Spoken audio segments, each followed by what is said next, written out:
With us now are Nikki and Barbara, and we're going to be talking about the life of Michael Sena. Welcome to you both. How are you? Thank you for having us.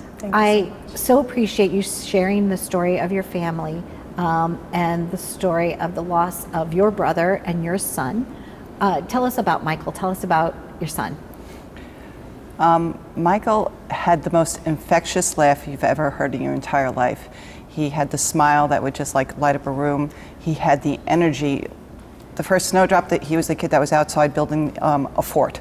So crazy, fun, practical joker, and his laugh would just make you laugh. He was a good kid. And as his sister, what is one of the loving, fond memories that you have of your brother? We were always so competitive, everything that we did. He challenged me in every way, physically, mentally, spiritually. There's not one, I can't even put a specific memory that I have per se that I remember. We always played pranks on each other, but very, very inspiring, always motivating one another.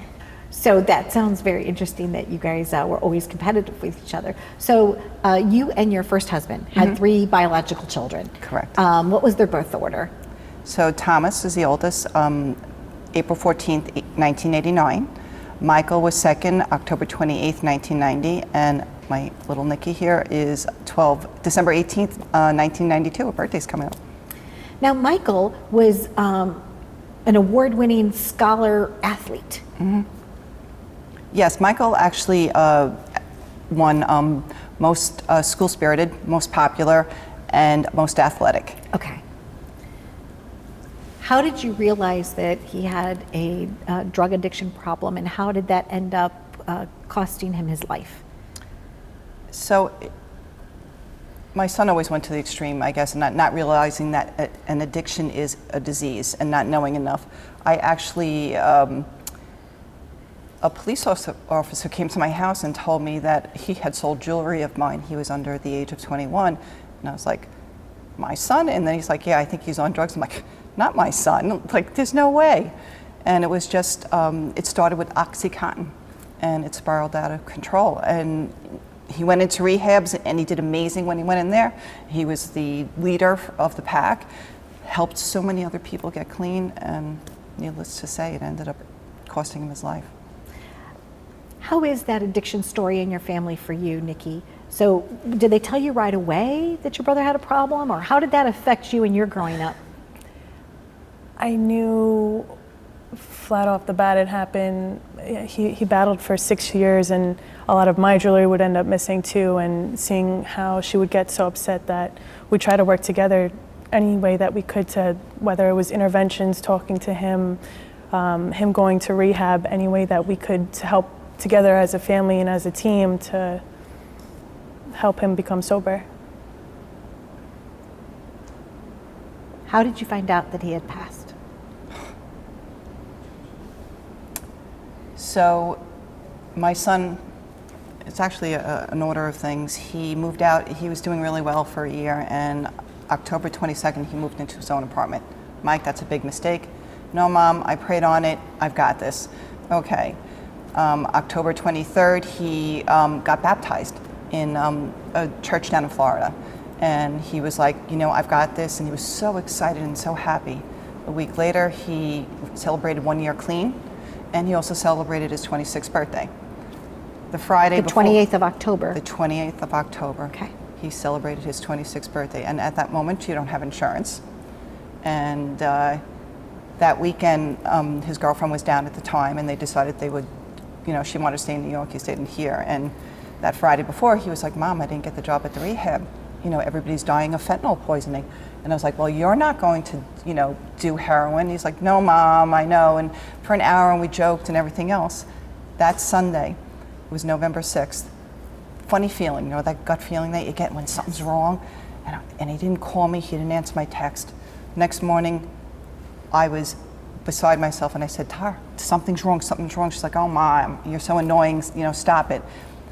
And that entire night, I did not sleep. I did not hear from him. And right before 6 o'clock in the morning, I was actually out in the backyard with the dogs. I heard a knock at my door, and a Suffolk County police officer came to my door, and he said, you know, asked who I was, and I'm like, yes, Barbara Sena. And he goes, I'm sorry to inform you, but your son Michael is dead.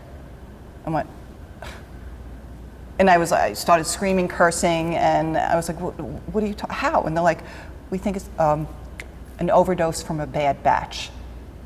And so that's how I found out. Needless to say, there's a lot of blurriness in between them, because we had to fly down to Florida, we had to ship his body up, we had to identify it. My other son also lived in Florida. It was horrifying. And then to find out it was actually cocaine laced with fentanyl also.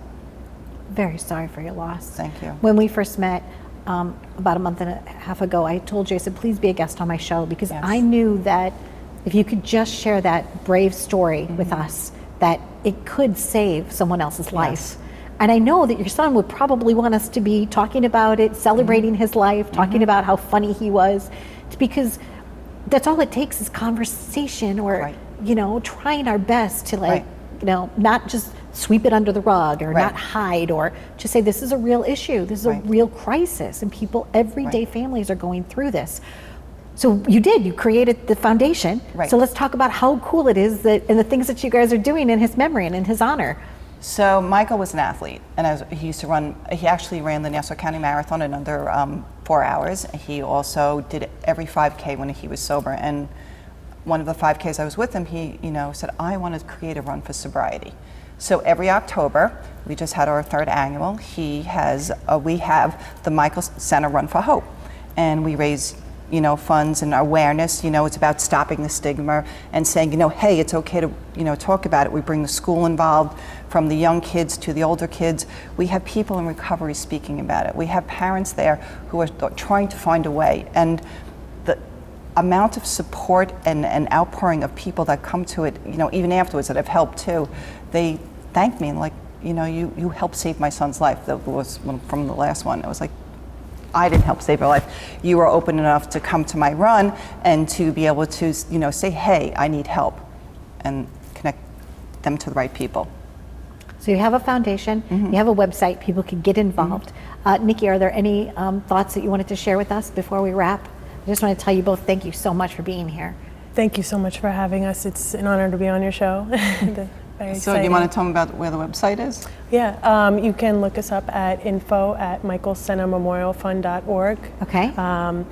It's info at Michael, MICHAEL, memorialfund.org. Excellent. The website's the same as www.michaelsenamemorialfund.org. But thank you so much for having You're us. It was welcome. a pleasure Thank you meeting guys so much. I just, like I said, I saw you, I met you, and I was Yes. like, oh, you want to come on the show? And I thought we were going to be talking about like the business that you do or something Yeah. like that. But then when I found out your story, I was like, oh, Yes. please come on, because that's all it takes is just awareness. Thank you very, very Thank much. you Happy so journeys much. to you. Thank both. you. God Yay. bless. God bless you too. Stay tuned for more. Wow, right? We want to hear your stories, because together we can make a difference. Be well.